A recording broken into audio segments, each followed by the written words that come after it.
250 million people in India took part in what is arguably the largest strike of all time. 10 unions had called for it. It's probably the largest strike in human history. Last week, according to the Indian news portal newsclick.in, more than 250 million people took to the streets in India to defend themselves against legislative initiatives by the Hindu nationalist government of Prime Minister Narendra Modi. In their 12-point program, the demonstrators are demanding a minimum wage of 15,000 rupees, that's 168 euros, per month, as well as strict compliance with all laws for the protection of workers.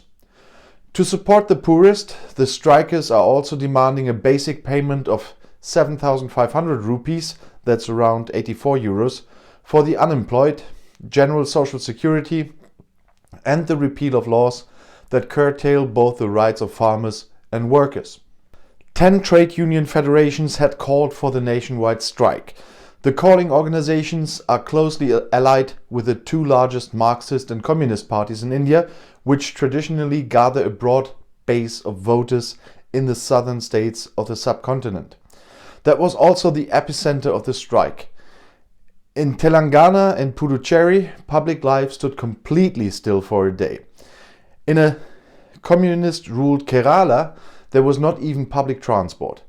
The Stalinist BPM party rules there and has also called for a general strike. This had an effect. Of the 4,500 employees of the Kerala Regional Administration, only 17 showed up for work on the day of the strike, reports the daily newspaper The New Indian Express. Numerous people also gathered in the capital Delhi, according to reports from the Indian news broadcaster New Delhi Television. Between 250 and 300 smallholder associations had called for a farmers' march on the capital. The Indian government reacted harshly to the announcement. All highways leading to Delhi should be cordoned off by the police. However, the strikers could not be dissuaded from this. All 8 highways around Delhi were occupied in the course of the strike. The police tried to push back the demonstrations with water cannons and tear gas. However, they were powerless against the sheer number of people and finally had to open the way to the city center, reports the television station NDTV. In India, many people have been protesting against the economically liberal Hindu nationalist government of Prime Minister Narendra Modi for years.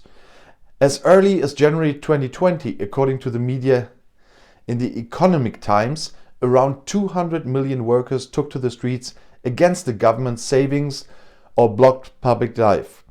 The high number of participants in the general strikes can be explained, among other things, by the weak parliamentary opposition.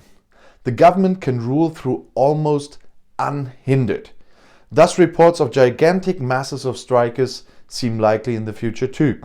In addition, India was hit by both the corona pandemic and natural disasters this year, which has further worsened people's living conditions.